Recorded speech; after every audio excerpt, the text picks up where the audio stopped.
Jadi kalau udah sampai pada puncak ma'rifat bil ma'rifat, keluh lidah itu. Tak disebut-sebut. Kalau disebut juga, turunkan ke dalam bahasa syariat hamba Allah. Nah, kalau udah ngerti Bapak Ibu, rahasiakanlah sejati diri Bapak Ibu itu. Rahasiakan sejati diri Bapak Ibu. Rahasiakan diri sejati. Rahasiakanlah namanya si amal diri itu. Siapa si amal diri sejati diri Bapak Ibu itu? Allah. Nah, itu maksudnya. Jadi kalau orang dah kenal Allah, jangan disebut-sebut juga lagi. Karena Allah itu bukan sebutan. Ya, Allah itu bukan sebutan. Allah itu tak bisa disebut-sebut. Ya, kalau disebut untuk menjelaskan tentang dirinya sajalah yang wujud dan yang ada. Setelah paham, jangan disebut-sebut juga Allah itu lagi. Cukup rahasiakan saja, karena dia sudah nyata menjadi insan. Insan inilah sebenarnya yang mesti kita tahu rahasianya. Secara syariat, Allah itu sebutannya hamba. Secara tarekat, sebutan Allah itu cermin. Secara hakikat, sebutannya adalah wujud. Ainullah itu yang sebenarnya. Secara ma'rifat, tiada lain dia. Kalaulah tiada lainnya, dialah itu semata-mata. Siapa yang menghantarkan itu sebenarnya? Itulah yang disebut namanya mursyid rohaniyani. Nah. Jadi wujudnya insan tuh, kapasitasnya ulama. Karena Bapak Ibu belajar berguru sama Ustadz, Ustadz lah sebagai mursyid rohaniya Bapak Ibu tuh. Ya. Ustadz sebagai mursyid rohaniya itu. Sama siapa Ustadz belajar? Tentu Ustadz belajar, ada gurunya lagi di situ, mursyid rohani. Inilah kalau dalam bahasa hadis ada sanadnya. Ya. Kalau disanadkan secara sanad riwayat, namanya dari ulama kepada nabi kepada rasul itu, rasul kepada nabi ini. Ini dia. Makanya pembimbing rohani cukup satu. Kalau guru banyak, boleh berguru kemanapun, mau belajar hadis, mau belajar fikih, mau belajar apa. Tapi pembimbing rohani cukup satu saja. Yang bisa menghantarkan kita usul kepada Tuhan. Kalau dia tidak bisa menghantarkan diri Bapak Ibu sampai kepada Tuhan, tinggalkan guru itu. Jangan berguru lagi kepada dirinya, cukup sampai di situ aja.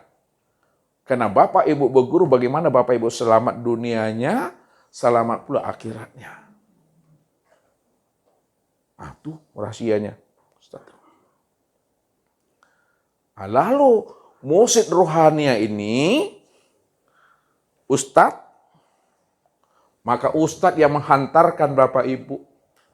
Ustadz membimbing Bapak Ibu. Ustadz menunjuki Bapak Ibu bagaimana Bapak Ibu bisa berjumpa dengan mursyid robbaniyah.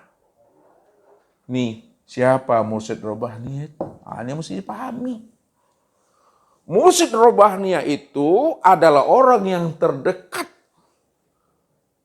untuk kita bisa bermakrifat kepada Allah. Nih, mursyid robbani adalah orang yang terdekat untuk bisa bermakrifat. Orang yang terdekat untuk kita bisa berliqa. Orang yang terdekat untuk kita bisa bermusyahadah. Orang yang terdekat untuk kita bisa bermuwajahah.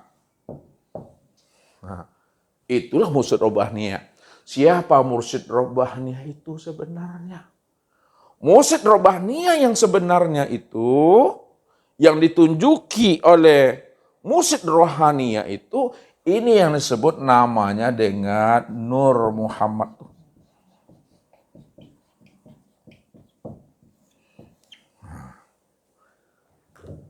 Itulah yang Allah katakan. Kuntu kanzan mahfiyan wa ahbabtu an u'arafa wa khalaqtul khalqa liya'rifani. Aku adalah perbendaharaan yang tersembunyi, kata Allah. Lalu aku ingin dikenal. Karena aku adalah perbendaharaan yang tersembunyi, lalu aku ingin dikenal siapa aku. supaya orang bisa mengenal aku. Fa khalaqtul khalqa liya'rifani. Maka aku zahirkan sesuatu, aku tajalikan sesuatu.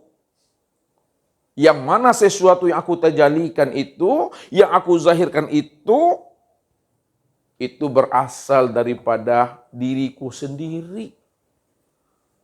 Supaya tajaliku yang berasal dari diriku sendiri, dia mampu mengenal aku. Karena akulah sebenarnya yang wujud dan nyata pada dirinya. Mana yang ditajalikan Allah, mana yang dizahirkan Allah, yang itu sebenarnya adalah bagian dirinya sendiri. Itu yang disebut namanya Nur Muhammad. Itu yang dikatakan Allah. Khalaqtuka li ajli wa khalaqal alam li ajlika. Aku jadikan engkau untuk menyatakan diriku, untuk menyaksikan diriku. Dan aku jadikan alam untuk menyatakan dan memandang akan dirimu. Maka Nur Muhammad inilah yang dikatakan wajah alulahu min ibadi juz'an, bahwa Nur Muhammad itu adalah bahagian daripada diriku sendiri. Nur Muhammad ini yang disebut namanya wujudullah. Nur Muhammad ini yang disebut ainullah. Nur Muhammad ini yang disebut namanya hakikatullah. Nur Muhammad ini yang disebut miratillah. Nur Muhammad ini yang disebut namanya Abdullah. Nur Muhammad ini yang dikatakan namanya yang baharu. Nur Muhammad ini yang disebut ciptaan. Itu udah bahasa syariat.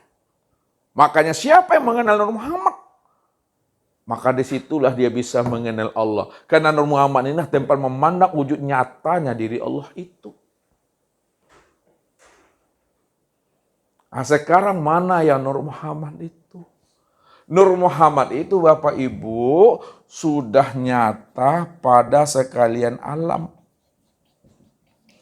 Langit dan bumi. Itu dia.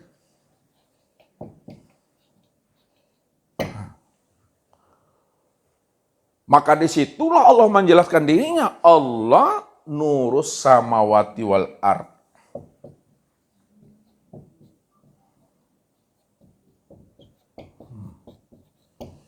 Allah itu adalah nur. Nur ini maknanya terang. Itu dia maksudnya. Terang itu maknanya jelas. Jelas itu maknanya nyata. Nyata itu maknanya adalah wujud. Itu makna yang sebenarnya. Allah itu adalah wujud, Allah itu adalah nyata, Allah itu adalah jelas, Allah itu adalah terang. Maka wujud nyatanya Allah yang terang dan jelas itu sudah nyata wujudnya itu pada sekalian langit dan pada sekalian bumi. Jadi sekalian langit dan bumi itulah wujud memandang nyatanya diri Allah. Sekalian langit dan bumi tempat memandang kezohiran nyatanya diri Allah.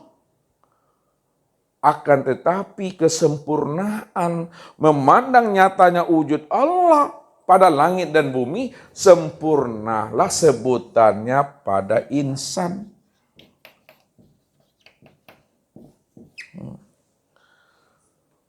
Maka kenalilah insan itu. Insan inilah kesempurnaan memandang nyatanya wujud Allah.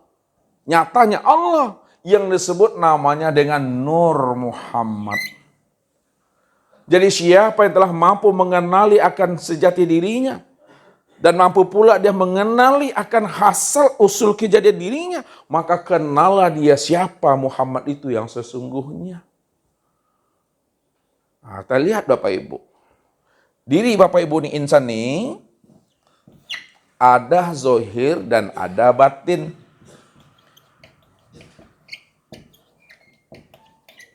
Nah, yang zohir nyata pada tubuh, yang batin nyata pada ruh.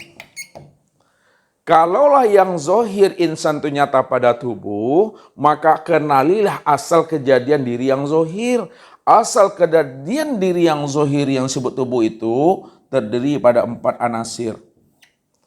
Yaitu tanah, air, angin, dan api. Itu maksudnya asal tanah daripada air, asal air daripada angin, asal angin daripada api. Asal api itu adalah Nur Muhammad. Maksudnya tanah itu asalnya Nur Muhammad tuh. Maksudnya air itu asalnya Nur Muhammad tuh. Maksudnya angin dan api itu adalah Nur Muhammad. Kalaulah api, angin, air, dan tanah asalnya Nur Muhammad, maka disebutlah namanya Nur Muhammad yang tubuni.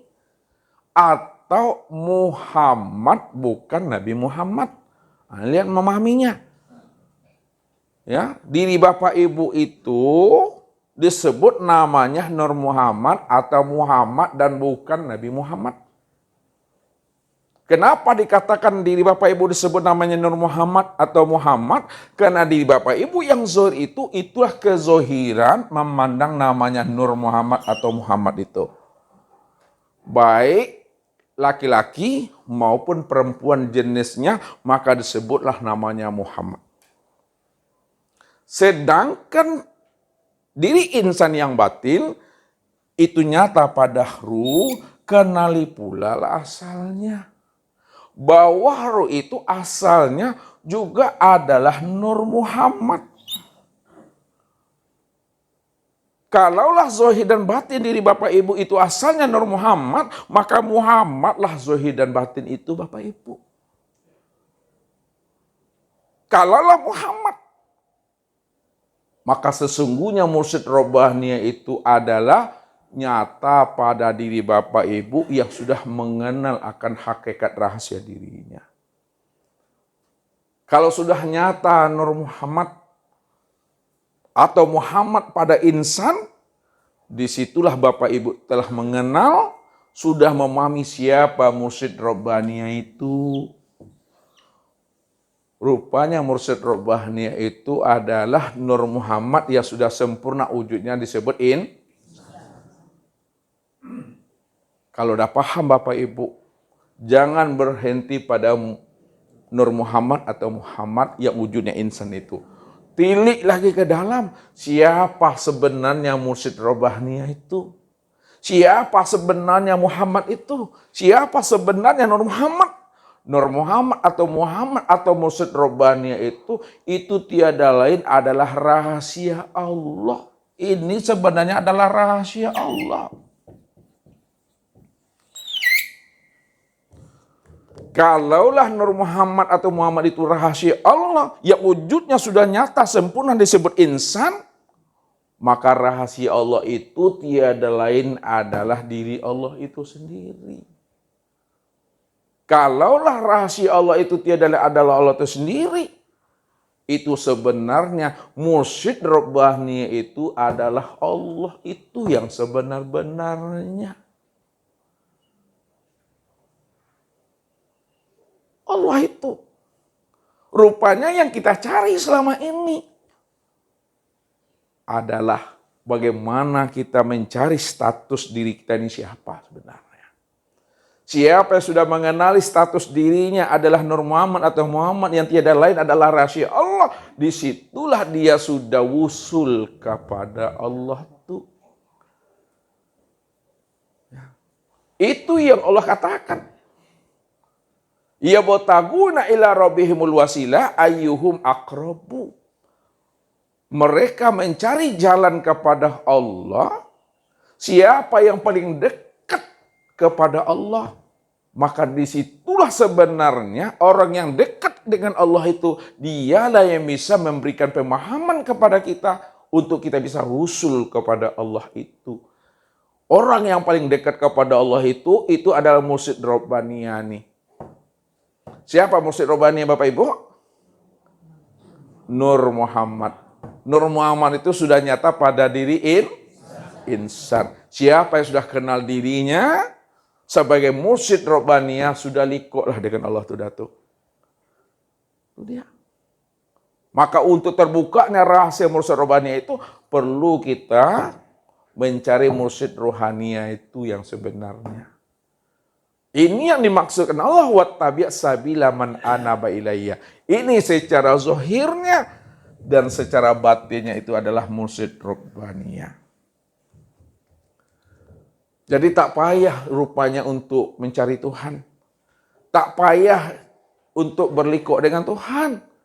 Kenali sajalah namanya mursyid rohbaniyah ketika itu kita sudah berlikuk dan sudah bermusyahadah dengan Tuhan itu. Kesimpulannya, rupanya yang kita cari selama ini tiada lain adalah diri kita sendiri. Karena diri kita inilah yang disebut mursyid rohbaniyah. Mursyid rohbaniyah itu tiada lain adalah aku, kata Allah. Untuk mengenal aku, carilah, temuilah kekasih aku. Siapa kekasih aku? Itulah para nabi, itulah para rasul, itulah para aulia ilah. Sebenarnya nabi dan rasul aulia ilah itu juga adalah hakikat rahasia diriku. Karena aku cuma yang wujud, aku cuma yang nyata di situ. Tidak ada siapa-siapa. Begitu membukakan tabir rahasianya Bapak Ibu. Ya. Rupanya Allah yang Bapak Ibu cari itu tidak kemana-mana, pada diri sendiri aja. Tapi bagaimana kita bisa paham mencari Allah itu pada diri sendiri kalau tidak ada pembimbingnya? Tidak ada mursyidnya. Siapa yang akan bisa menghantarkan kita? Padahal kita ini termasuk orang yang buta. Maka perlulah kita itu mencari murabbi mursyid di dalam hidup ini. Ini pesan Nabi kepada kita tuh. Kun ma Allah. Ini penutup kajinya.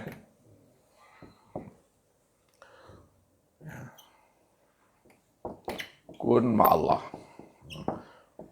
Fa in lam takun ma Allah fakun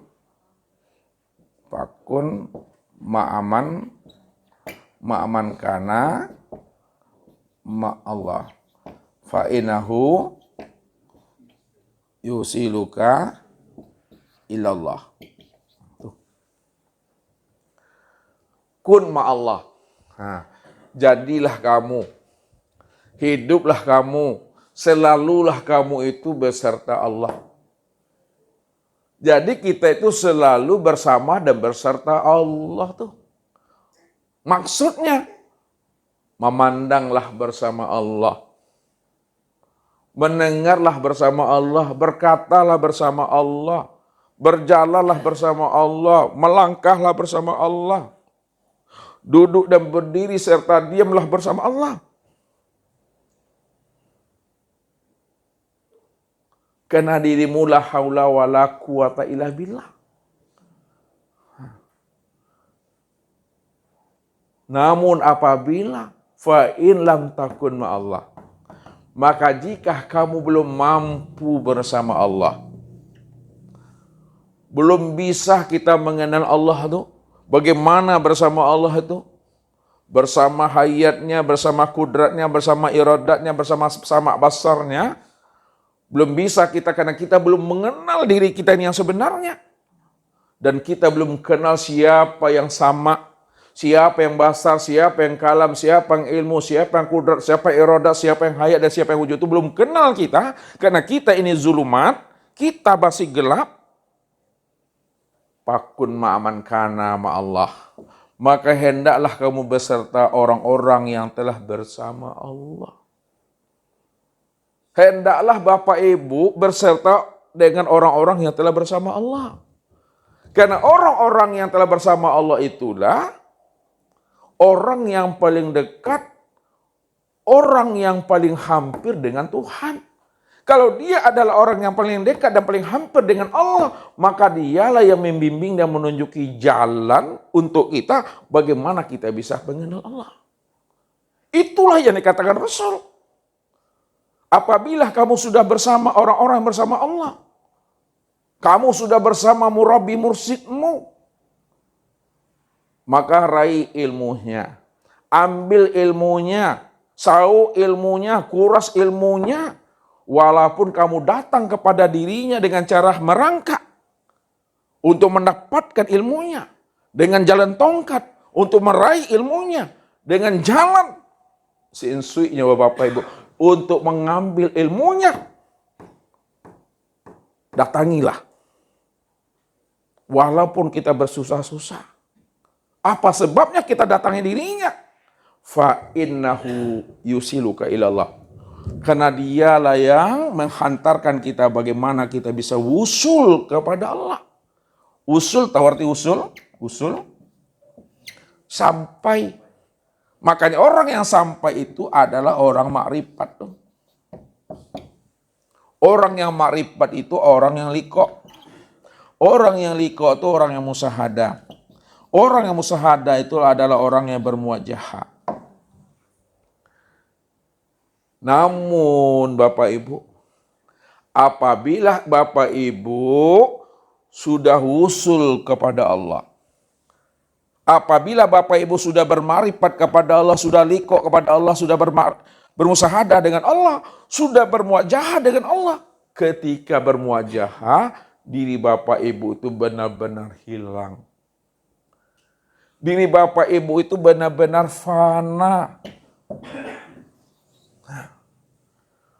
Kalaulah diri Bapak Ibu benar-benar fana, diri yang mana yang fana itu? Yang fana itu adalah diri yang zohir dan diri yang batin. Diri yang zohir yang mana pada di Bapak Ibu tuh? Tubuh. Diri yang batin pada di Bapak Ibu itu yang mana? Ruh. Maka fanalah tubuh dan ruhnya Bapak Ibu. Hilanglah tubuh dan ruhnya Bapak Ibu. Lenyap dan sirnalah tubuh dan ruh Bapak Ibu. Tidak ada lagi Bapak Ibu yang wujud dan yang bersifat. Itu maksudnya. Kalau tidak ada lagi Bapak Ibu yang wujud dan bersifat, ketika itu nyatalah Allah senyata-nyatanya bahwa dialah yang wujud dan yang bersifat, dialah diri yang zahir dan dialah diri yang batin tuh. Itu yang sebenarnya.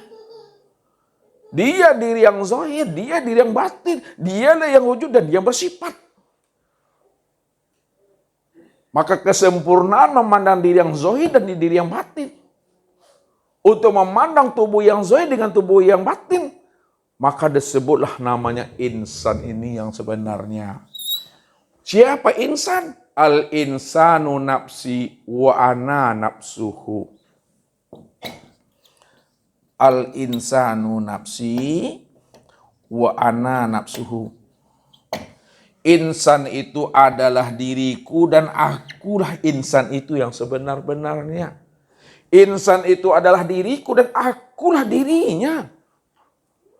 Kalaulah insan itu adalah diriku dan akulah sebenar-benarnya, disitulah Allah mengatakan, wallahu nafsiyun wa ana nafsahu wujudahu. Allah itu ya diriku dan akulah wujud yang sebenar-benarnya itu, yang disebut namanya dengan insan. Karena insan itu adalah wujud Allah. Insan itu kenyataan Allah. Itu maksudnya wujud Allah, kenyataan Allah. Tiada lain adalah Allah itu sendiri. Kalau tiada lain adalah Allah itu sendiri, Allah itu yang sebenar-benarnya. Pada saat itu tak ada kata dan suara. La sautun wala harpun. Ini kuncinya. La sautun wala harpun. Tidak ada lagi kata dan suara. Kalau tidak ada lagi kata dan suara, itu artinya apa tuh? Cukup diam. Nah, lihat. Diam yang bagaimana? Di dalam paham. Paham yang bagaimana? Paham yang di dalam sadar yang bagaimana? Patuh. Patuh yang bagaimana? Iman. Itu dia. Rupanya Allah itu cukup diam, dirasa, dan diimani saja. Itulah makom diam tuh. Itulah makom sadar tuh. Itulah makom iman tuh. Kalau udah duduk Bapak Ibu pada makom diam, bukan Bapak Ibu tidak ngomong dengan suami istri. Bukan tak ngomong dengan anak. Maksud diam itu Bapak Ibu, tidak ada lagi Bapak Ibu mengurutu-ngurutu, ngomel-ngomel, menyalahkan nasib, sebab dan asbab. Semuanya sudah terang dan jelas, semuanya adalah Allah, Allah segala-galanya. Begitulah pandangan Abu Bakar, Umar, Utsman, dan Ali mengatakan kepada kita ini. Ma ra'aitu syai'an ila wa ra'aitullahu qablahu.